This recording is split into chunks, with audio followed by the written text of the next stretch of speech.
We know that CMS classifies the wound care based on layers of skin. Can you help us understand?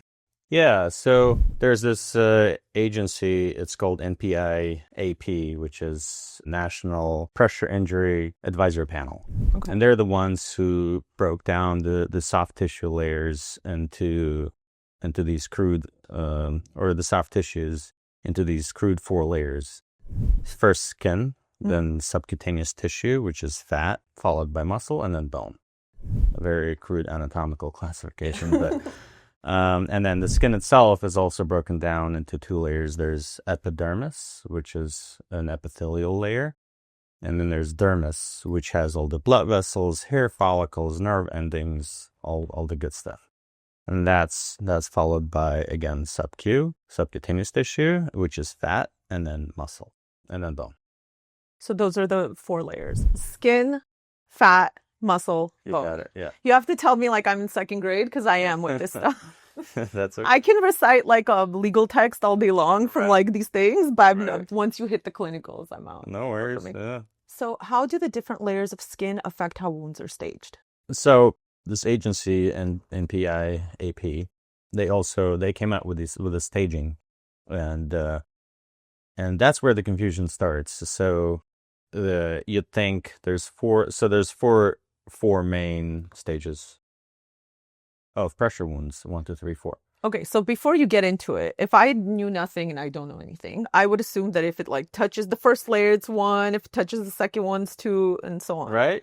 That's what you think. It's not like no. that. They had to throw a curveball there. Yeah. Because it's actually not. That's where all the confusion starts. But the first 2 stages are actually all involving the skin. Okay. And that's basically because of the interventions that you can and that you have to do in order to avoid further progression, and also varies the treatment. So the first stage is called non-blanching erythema, and that's basically that in normal language is that basically means that the skin is red, and if you press on it, usually it goes white, because if it's just dilated blood vessels that cause some redness, then you press, you squeeze out the blood, and it turns wet. Oh. But in this case, because there's damage to the skin, it doesn't turn white. That's why non-blanching. Blanching part is it doesn't turn white. Gotcha. The second stage is where we get into the dermis, the second layer of the skin. That's where all the blood vessels are, like I said, the nerve endings, and that's the first time that we actually see opening of the skin.